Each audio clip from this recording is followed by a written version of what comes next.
Composition of the atmosphere. So in the last video we have discussed about atmosphere. What is atmosphere?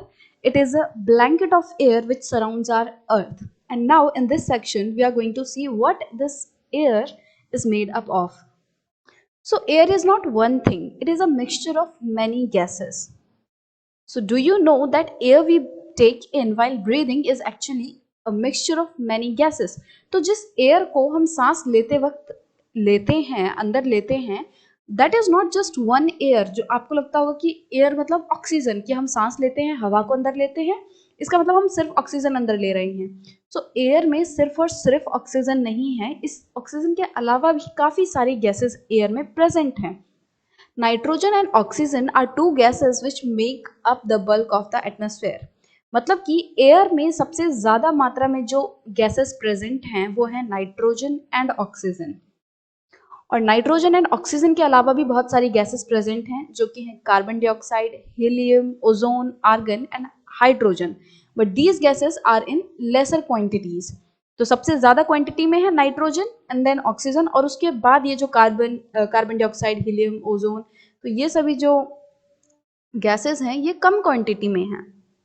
और इन gases के अलावा हमारी air में काफ़ी सारे जो टाइनी डस्ट पार्टिकल्स होते हैं वो भी प्रेजेंट होते हैं. और अगर ये टाइनी डस्ट पार्टिकल्स बहुत ज़्यादा मात्रा में हो जाते हैं, बढ़ जाते हैं, तो क्या हो जाता है? Air pollution. राइट, फिर एयर हम कहते हैं कि एयर पॉल्यूट हो गई है. सो गैसेस के अलावा टाइनी डस्ट पार्टिकल्स भी प्रेजेंट होते हैं एयर में.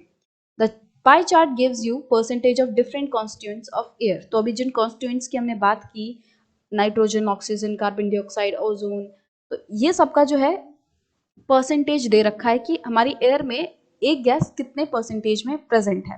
सो नाइट्रोजन सबसे ज्यादा मात्रा में प्रेजेंट है, that makes the 78% of the air.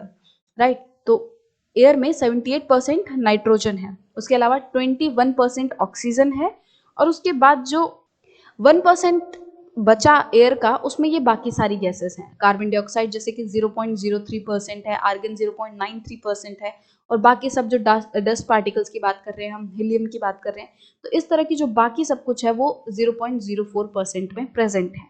Right, अब जैसा कि हमने इस पाई चार्ट में देख ही लिया है, nitrogen is the most plentiful gas in the air. Air में सबसे ज्यादा मात्रा में जो गैस प्रेजेंट है that is nitrogen. When we inhale, we take some amount of nitrogen into our lungs and exhale it. तो जब हम सांस लेते हैं तो ऐसा नहीं होता कि हमारी जो नाक है वो पहले ही मतलब एलिमिनेट कर देती है बाकी सारी गैसेस को और सिर्फ ऑक्सीजन को अंदर जाने देती है. ऐसा नहीं होता. तो जो भी एयर हम इनहेल करते हैं उसके साथ जो भी उसमें गैसेस हैं, ऑक्सीजन के साथ साथ जो नाइट्रोजन है, कार्बन डाइऑक्साइड है, ये सब हम अपने अंदर लेते हैं.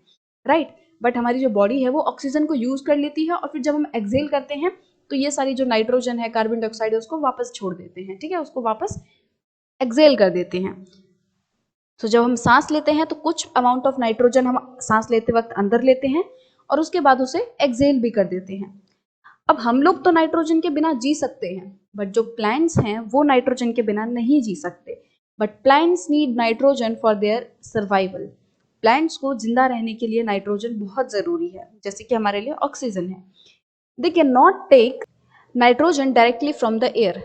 बट जो प्लांट्स हैं वो नाइट्रोजन को डायरेक्टली एयर से नहीं ले पाते, जिस तरीके से वो कार्बन डाइऑक्साइड को यूज कर लेते हैं डायरेक्टली.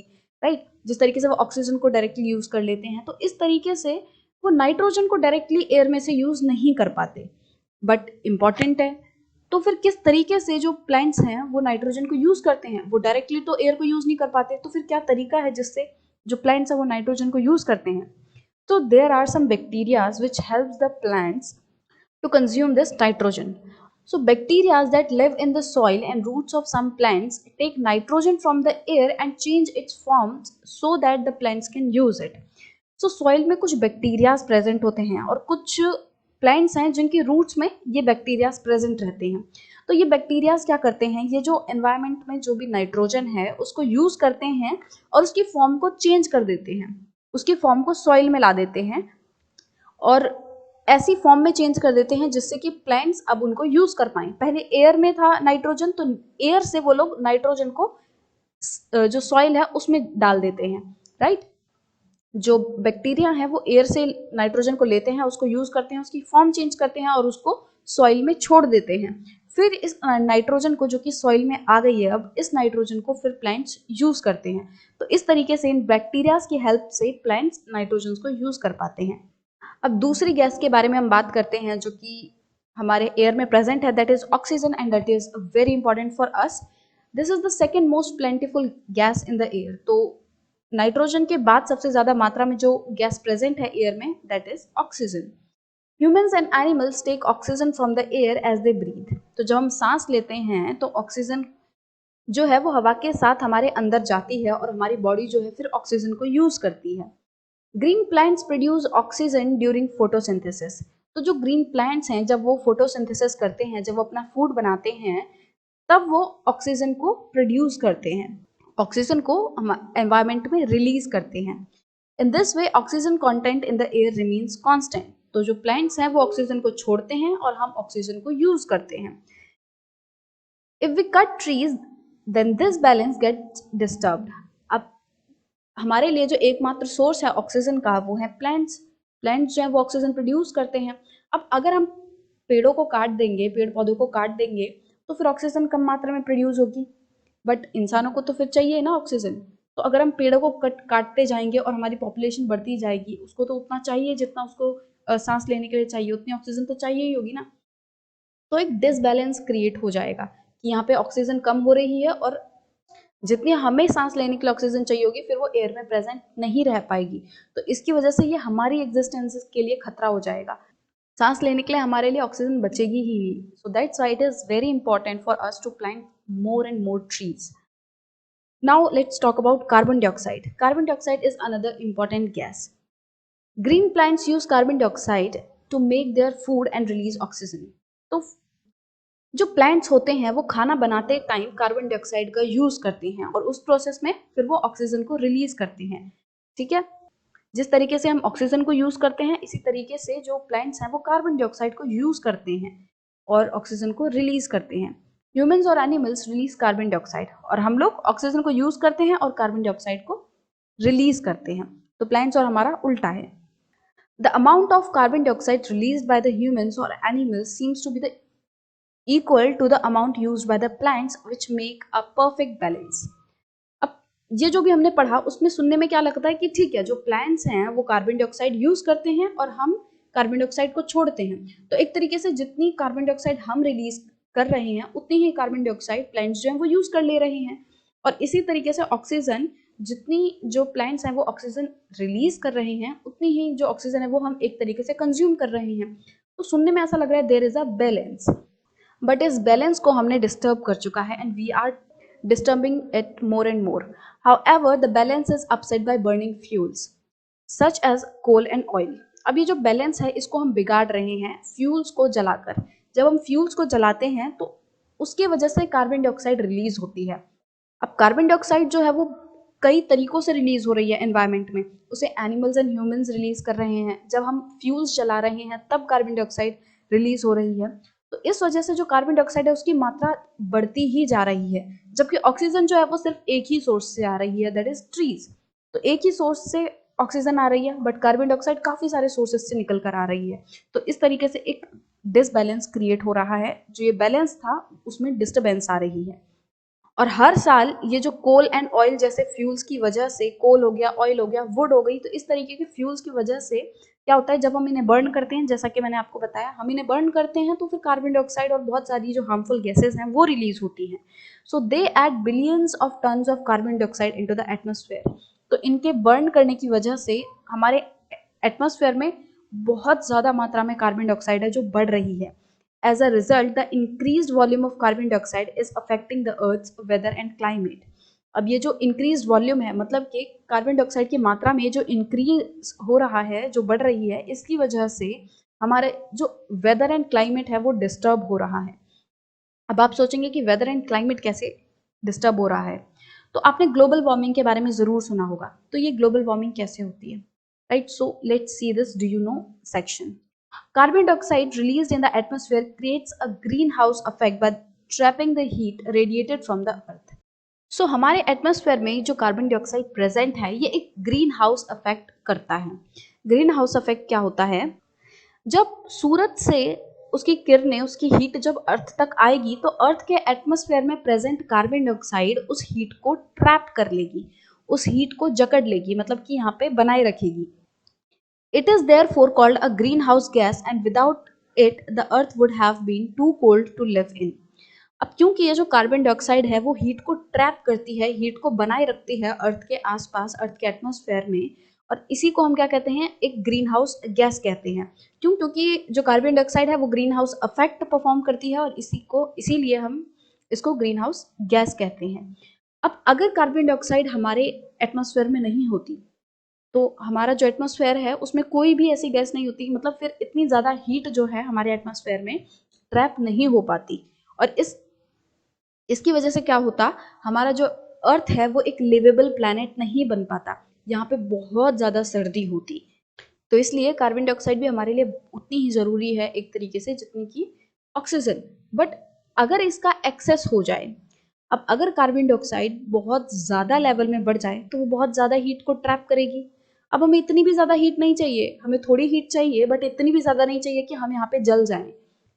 तो excess of everything is bad, right. तो अगर बहुत ज़्यादा कार्बन डाइऑक्साइड हम लोग रिलीज करने लगेंगे, अगर बहुत ज़्यादा जो कार्बन डाइऑक्साइड है वो एटमॉस्फेयर में आ जाएगी तो वो बहुत ज़्यादा हीट को ट्रैप करेगी और उसके अलग से कॉन्सिक्वेंसेज निकल के आते हैं, जिसको हम कहते हैं ग्लोबल वार्मिंग. क्योंकि जो कार्बन डाइऑक्साइड है वो बहुत ज़्यादा हीट को अब ट्रैप कर रही है. क्यों? क्योंकि कार्बन डाइऑक्साइड की मात्रा एटमॉस्फेयर में बढ़ चुकी है तो वो ज़्यादा हीट को ट्रैप करेगी. और इसकी वजह से क्या हो रहा है, जो अर्थ का टेम्परेचर है वो इंक्रीज हो रहा है, right. When its level in the atmosphere increases due to factory smoke or car fumes, the heat retained increases the temperature of the earth. जैसा कि मैंने बताया कि जब ये जो कार्बन डाइऑक्साइड है वो बहुत ज़्यादा मात्रा में रिलीज होने लगेगी तो इस हीट को भी ये बहुत ज़्यादा ट्रैप करेगी और इसकी वजह से क्या होगा, हमारे यहाँ का टेम्परेचर जो है वो बढ़ जाएगा. And this is called global warming. इसी को हम कहते हैं ग्लोबल वार्मिंग, कि हमारी जो अर्थ है that is getting warmer and warmer because of the increase in carbon dioxide in our atmosphere. This rise in temperature causes the snow in the coldest part of the world to melt. अब होगा क्या, जब बहुत ज़्यादा heat trap होगी, जब हमारे अर्थ का टेम्परेचर बढ़ेगा तो जो कोल्डेस्ट पार्ट में, मतलब कि हमारे अर्थ का वो वाला हिस्सा जहाँ पे बर्फ जमा है, जहाँ पे सिर्फ और सिर्फ बर्फ है, अब बढ़ते हुए टेम्परेचर के साथ वो जो बर्फ है वो मेल्ट होने लगेगी, वो पिघलने लगेगी. और पिघल के पानी कहाँ जाएगा, सी में, समुद्र में. और जब समुद्र में पानी ज़्यादा से ज़्यादा बढ़ने लगेगा मेल्टिंग आइस की वजह से, तो सी लेवल जो है वो भी बढ़ जाएगा, समुद्र का जो पानी है वो बढ़ जाएगा. और समुद्र के पानी के बढ़ने की वजह से क्या होगा, it will cause flood in the coastal areas. समुद्र के आसपास वाले जो एरियाज हैं उनमें बाढ़ आ जाएगी. पानी कहाँ जाएगा निकल के, पानी फिर जमीनों पे आ जाएगा, राइट. ऐसा ही तो होता है. अगर आपके पास एक ग्लास है, आपने उसको ऊपर तक भर दिया है और फिर भी आप उसमें पानी डालते जा रहे हो तो क्या होगा, पानी बाहर निकलने लगेगा. तो सिमिलरली अगर जो सी है उसमें बहुत ज़्यादा पानी आने लगेगा पिघलती हुई बर्फ की वजह से, तो क्या होगा, पानी अल्टीमेटली लैंड वाले एरिया पर आने लगेगा और उसकी वजह से क्या होगा, फ्लड होगा, बाढ़ आ जाएगी. And there may be drastic changes in the climate of a place leading to extinction of some plants and animals in the long run. अब टेम्परेचर बढ़ रहा है, बाढ़ आ रही है, बर्फ पिघल रही है, तो इन सभी कारणों की वजह से क्या हो सकता है, हमारा जो क्लाइमेट है वो चेंज हो सकता है. और इनफैक्ट हो रहा है, हमारी जो क्लाइमेटिक कंडीशंस है वो बहुत ज़्यादा चेंज हो रही हैं. आजकल आप देखोगे गर्मी में हद से ज़्यादा गर्मी हो रही है और सर्दी में हद से ज़्यादा सर्दी हो रही है. हर बार जो बारिश है वो जगह जगह के रिकॉर्ड तोड़ रही है कि 18 सालों में सबसे ज़्यादा बारिश हुई, यहाँ पे 19 सालों में सबसे ज़्यादा बारिश हुई. तो इस तरीके के हमको क्लाइमेटिक चेंजेस देखने मिल रहे हैं अभी. और इसकी वजह से क्या होगा, जो प्लांट्स एंड एनिमल्स की बहुत सारी स्पीशीज हैं वो खो जाएंगी, वो लुप्त हो जाएंगी. अब मान लो बर्फ में रहने वाले जो एनिमल्स हैं, अगर बर्फ पिघलती रहेगी, वहाँ की जो हीट है वो बढ़ती रहेगी, तो किस तरीके से वो जी पाएंगे, वो तो फिर यहाँ के वो डेजर्ट में तो नहीं जी सकते. तो इसीलिए कार्बन डाइऑक्साइड के बढ़ने की वजह से क्या होगा, बहुत सारे प्लांट्स एंड एनिमल्स को खतरा है, हमें खतरा है कि अगर कार्बन डाइऑक्साइड बढ़ती जाएगी तो ऑक्सीजन कम रह जाएगी. अगर हम पेड़ों को काटते रहेंगे तो ऑक्सीजन कम रहेगी और हम सांस कैसे लेंगे. सो इसलिए बहुत ज़्यादा इंपॉर्टेंट है हमारे लिए कि हम पॉल्यूशन को कम करें, हम कार्बन डाइऑक्साइड को कम रिलीज करें एटमॉस्फेयर में, ताकि हम अर्थ को एक बेटर प्लेस बनाए रखें, यहाँ के जो प्लांट्स हैं, एनिमल्स हैं, वो सही से जी पाएँ, right. So there is one more do you know section. When air is heated, it expands, becomes lighter and goes up. अब जब एयर को हीट करते हैं, जब एयर गर्म होती है तो क्या होता है, वो ऊपर की तरफ जाने लगती है. Cold air is denser and heavy. अब जो ठंडी हवा होती है वो थोड़ी भारी होती है, डेंसर होती है, और इस वजह से वो नीचे आ जाएगी. ठीक है, हल्की जो हवा होगी, जो गर्म हवा होगी, वो ऊपर उठ जाती है, और जो ठंडी हवा होती है वो नीचे आ जाती है. That is why it tends to sink down. So क्या सिंक डाउन होती है, क्या नीचे बैठने लगती है, जो ठंडी हवा होती है. गर्म हवा ऊपर उठ जाती है, और फिर जो जगह गर्म हवा ने खाली की है वो जगह जल्दी से आके ठंडी हवा ले लेती है.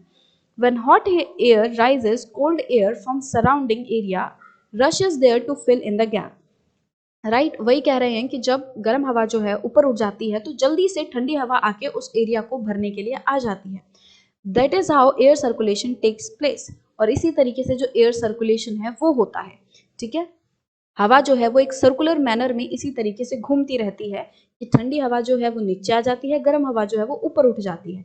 अब जब ऊपर जाएगी तो ये गर्म हवा फिर से ठंडी हो जाएगी, है ना, तो ये नीचे आ जाएगी, और ये जो ठंडी हवा थी अब क्योंकि वो नीचे आ गई है तो वो गर्म हो जाएगी, और फिर गर्म हो जाएगी तो ये ऊपर उठ जाएगी. तो इस तरीके से जो एक साइक्लिक मैनर में एयर रोटेट करती रहेगी.